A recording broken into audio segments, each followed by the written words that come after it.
आज चर्चा का विषय है क्रोध, गुस्सा। गुस्सा क्या है, कब आता है ना? देखिए, गुस्सा और क्रोध जब कुछ चीज, कुछ काम, है ना, जब हमारे अनुरूप नहीं होता है। जैसे हम चाहते थे कि ये यहाँ इसे रखा रहे, वैसा नहीं रखा रहा। हम चाहते थे कि वो ऐसे करे, नहीं किया।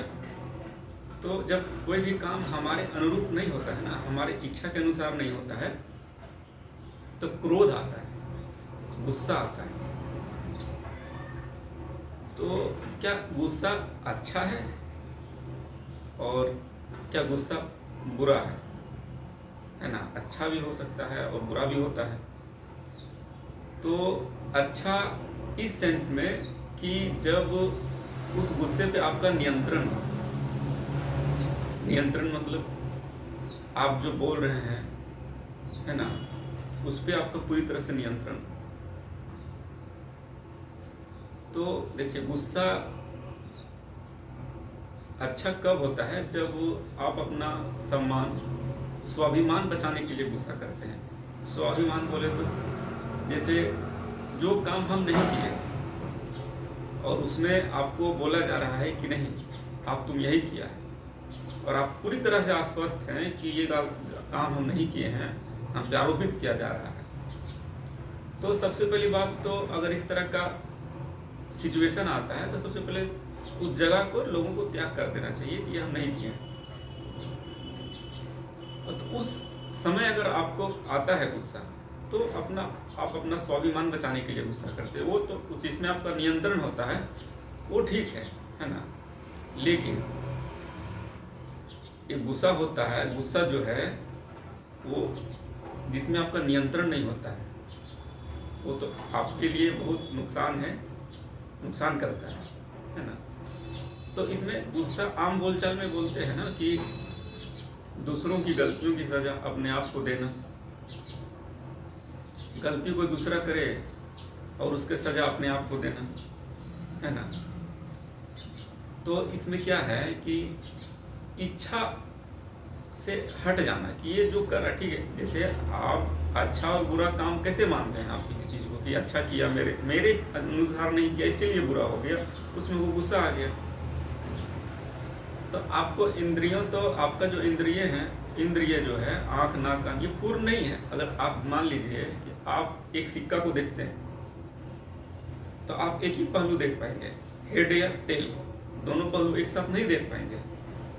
तो आपका आँख भी पूरा नहीं है जो एक छोटे से चीज़ को पूरी तरह से नहीं देख पा रहा है ना। तो उसी हिसाब से हमारा सोच भी बनता है।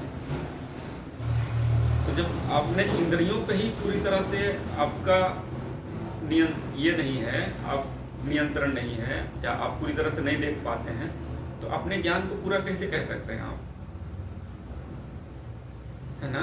तो आपका ज्ञान भी तो अधूरा है। जो आप देखते हैं, जो सुनते हैं, वो ज्ञान भी आपका अधूरा है। तो आप आधे अधूरे ज्ञान पे आप कैसे बोल सकते हैं कि ये सही है, गलत है? हो सकता है अगला सही भी हो, है ना।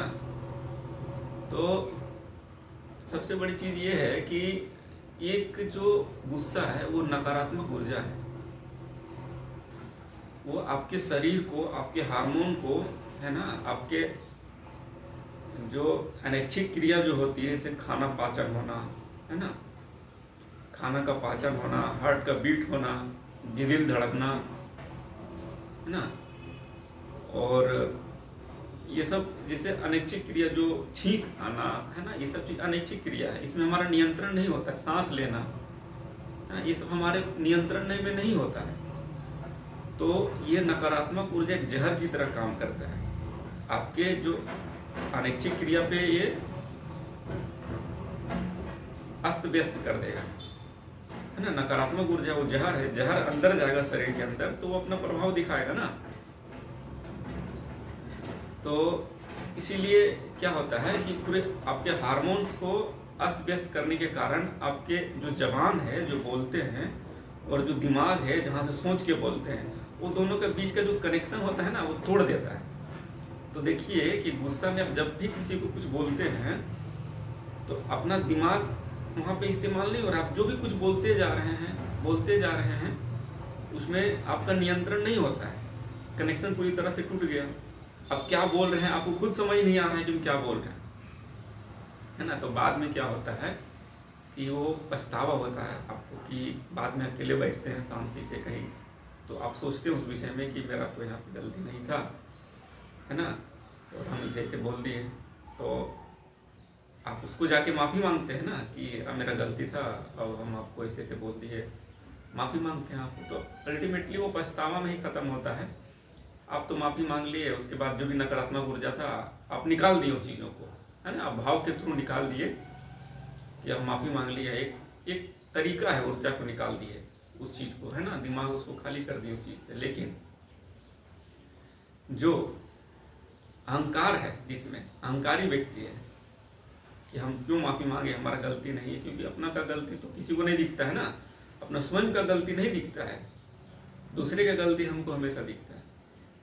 अगर अहंकारी व्यक्ति रहा तो वो तो माफ़ी नहीं मांगेगा, और वो ऊर्जा जो है उसके शरीर में, है ना, पूरा वो तो जहर डाल चुका है अपना नकारात्मक ऊर्जा अपने शरीर में।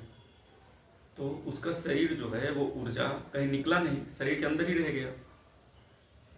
तो अनैच्छिक क्रिया को, पाचन क्रिया को, है ना, ये सब क्रिया को अस्त व्यस्त करेगा और शरीर पर बुरा असर डालेगा। मतलब आपका पाचन क्रिया खराब कर देगा, है ना, आपका ब्रेन को अस्त व्यस्त कर देगा।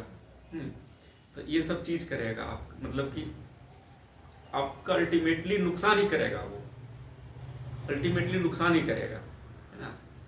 तो वो वही ऊर्जा आपका बाद में बीमारी के रूप में उभरता है, आपको पता नहीं चलता है। वो जो मानसिक ऊर्जा था ना, वो आपके शरीर पे धीरे धीरे जहर की तरह काम करता है और वो बीमारी का रूप ले लेता है ना। तो इसी तरह से जैसे आप अगर गुस्सा आए तो आप सोचिए कि इसमें करना चाहिए या नहीं।